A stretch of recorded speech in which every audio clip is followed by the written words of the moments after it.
एक तूफानी रात थी। तेज बारिश हो रही थी, बिजली कड़क रही थी और हवा घर की खिड़कियों को हिला रही थी। घर में वीर, 17 साल का लड़का, अकेला था। उसके माता पिता किसी रिश्तेदार के घर गए थे। वीर सोफे पर बैठा मोबाइल चला रहा था। तभी अचानक लाइट्स फ्लिकर करने लगीं। एक बार, 2 बार और फिर पूरे घर की बिजली चली गई। वीर ने तुरंत मोबाइल की टॉर्च ऑन की और चारों तरफ देखा। तभी उसे एक अजीब सी आवाज़ सुनाई दी, जैसे कोई पुराना दरवाज़ा धीरे धीरे खुल रहा हो। वो डरते हुए आवाज़ की दिशा में गया।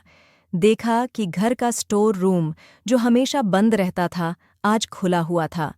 अंदर से हल्की सी धुंध बाहर आ रही थी। जमीन पर गीले पैरों के निशान थे, जो स्टोर रूम के अंदर जा रहे थे।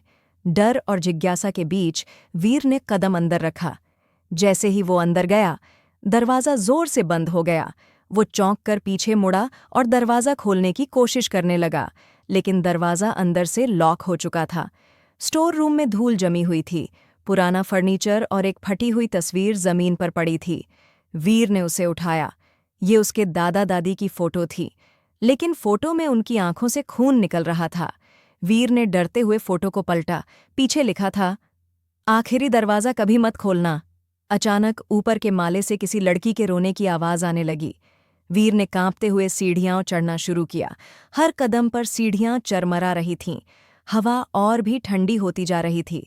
कमरे में घुसते ही उसने देखा, एक लड़की सफ़ेद कपड़ों में पलंग पर बैठी है। उसका चेहरा दिखाई नहीं दे रहा था, क्योंकि उसके लंबे बाल उसके चेहरे को ढक रहे थे। वीर ने धीमे से कहा, कौन है?" लड़की धीरे धीरे सिर घुमाती है, और तब वीर ने देखा, उसके चेहरे पर आंखें नहीं थीं, सिर्फ काले गड्ढे और मुंह से खून बह रहा था।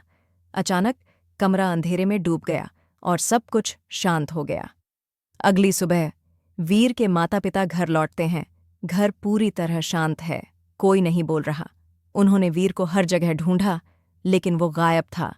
जब वो स्टोर रूम में गए तो दीवार पर खून से लिखा हुआ एक संदेश था, जो दरवाज़ा एक बार खुलता है वो फिर कभी बंद नहीं होता।